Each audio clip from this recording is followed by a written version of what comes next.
이날 주님은 어떤 말씀으로 인도하실까? 본문에서 이 바울은 데살로니가 교회 성도들을 향해서 하나님께 감사하는 이유를 먼저 고백하고 있는데요. 13절 14절에 보니까 주께서 사랑하는 형제들아 우리가 항상 너희에 관하여 마땅히 하나님께 감사할 것은 하나님이 처음부터 너희를 택하사 성령의 거룩하게 하심과 진리를 믿음으로 구원을 받게 하시니 이를 위하여 우리의 복음으로 너희를 부르사 우리 주 예수 그리스도의 영광을 얻게 하려 하심이니라. 하나님께서 택하사 복음으로 부르시고 성령으로 거룩하게 하시고 진리를 믿게 해서 구원받게 하사 그리스도의 영광을 얻게 하셨다. 그래서 하나님께 감사한다. 지금 사도 바울은 데살로니가 교회를 향해서 아주 중요한 개념들을 지금 정리하고 있습니다. 데살로니가 교회 성도들의 정말 복된 것은 하나님이 택하신 백성들이요 복음으로 불러주신 백성들이요 성령으로 거룩하게 하신 백성이요 진리를 믿게 된 백성이요 그래서 구원받은 백성이요 그리스도의 영광을 얻은 백성이라고 하는 거죠. 이것이 오늘을 살아가는 또 저에게도 큰 소망과 은혜가 되어집니다. 오늘 내가 구원받고 이 자리에 있다고 하는 것이 바로 이런 하나님의 택하심, 부르심, 인치심, 믿음을 선물로 받고 그리스도의 영광을 얻은 하나님의 자녀가 된 자리라고 하는 사실, 이게 정말 오늘 아침에 큰 감동으로 다가옵니다. 사람마다 자기 삶의 패턴이 있습니다. 이런 우리를 선택하시고 부르실 때 이 초대에 응답하여 영광의 자리까지 가는 일이 이게 단순하지 않습니다. 정말 여기에는 많은 하나님의 은혜가 있는 거죠. 그래서 누군가는 신앙은 모험이라고 했습니다. 자기의 모든 것을 걸고 새로운 인생을 선택하는 믿음이기 때문이라는 것입니다. 왜 그렇게까지 하는가? 그것은 바로 내가 주님을 선택하기 전에 주님이 먼저 나를 선택했다는 사실을 알았기 때문입니다. 오늘 데살로니가 교회는 이 하나님의 선택을 받고 나아가면서 다양한 공격을 받고 흔들리고 있습니다. 거짓 교사들의 유혹과 현실적인 핍박 등을 통해서 이들은 정말 하나님이 택하신 게 맞나? 그리고 나를 하나님이 구원하신 게 맞나 하는 여러 가지 이해되지 않는 현실 속에 흔들려가는 성도들을 향해서 바울은 그들이 정말 하나님의 그 택하심과 인치심과 하나님의 자녀되심과 영광을 얻게 하신 이 사실을 전해주고 있는 것입니다. 그게 없어서 고난을 받는 게 아니라는 거죠. 네, 그걸 받고 있기 때문에 사단이 우리를 흔들고 있는 것일 뿐인 거죠. 여기에 바울은 이들에게 이렇게 편지를 쓰고 있습니다. 15절에 그러므로 형제들아 굳건하게 서서 말로나 우리의 편지로 가르침을 받은 전통을 지키라. 쉬운 성경은 여기에 대해서 이렇게 말합니다. 그러므로 형제 여러분 믿음 위에 굳게 서서 우리가 말과 편지로 전했던 복음을 계속 간직하기 바랍니다. 믿음 위에 굳게 서서 우리가 말과 편지로 전했던 복음을 계속 간직하게 바란다.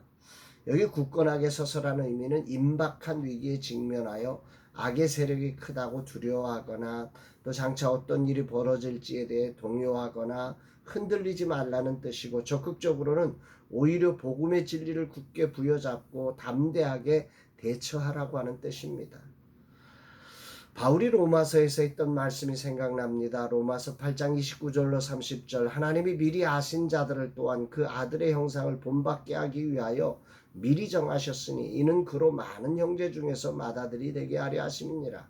또 미리 정하신 그들을 또한 부르시고 부르신 그들을 또한 의롭다 하시고 의롭다 하신 그들을 또한 영화롭게 하셨느니라. 아멘입니다.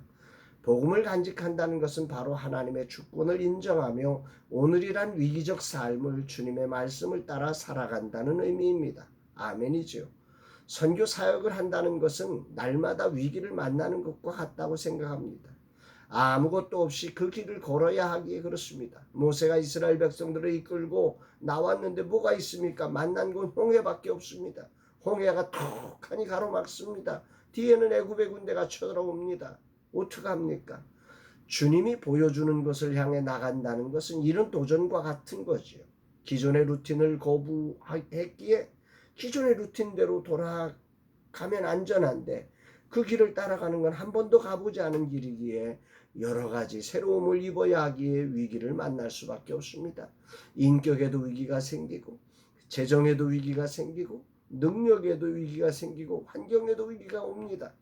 복음을 통해 새로운 삶에 도전한 데살로니가 교회는 이런 총체적인 위기를 만나 흔들립니다. 그동안 살던 삶의 루틴을 거부하고 새로움을 입으며 이들은 얼마나 힘겨웠을지 이해가 됩니다.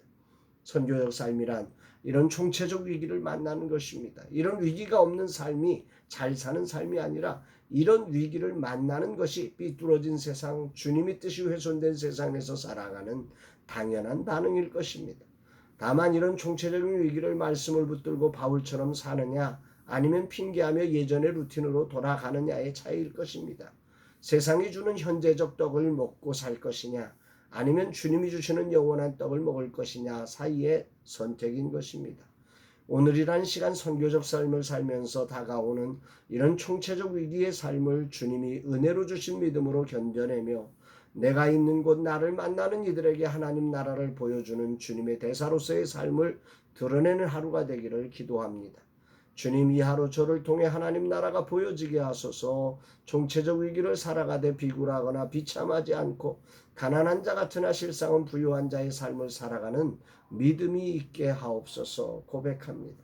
사랑하는 여러분, 여러분들에게 오늘 정말 여러분들의 삶의 자리가 선교적 삶을 살아가는 그런 그리스도인 맞는 거지요. 그렇다면 오늘이라는 자리에 오늘 내 삶이 선교적 삶으로 세상이 저항하고 환경이 저항하고 우리의 삶의 자리에 부조화가 드러나는 그 자리에 엉뚱하게 잘못 인생을 해석해서 세상과 다시 타협하는 그 길로 가는 사람이 아니라 당당하게 주님을 신뢰하고 선교적 삶의 자리에서 정말 그리스도인의 정체성대로 살아갈 수 있는 복된 날, 그래서 하나님 나라가 확장되고 영혼이 구원되어지는 거룩한 날이 되기를 주의 이름으로 축복합니다. 사랑합니다.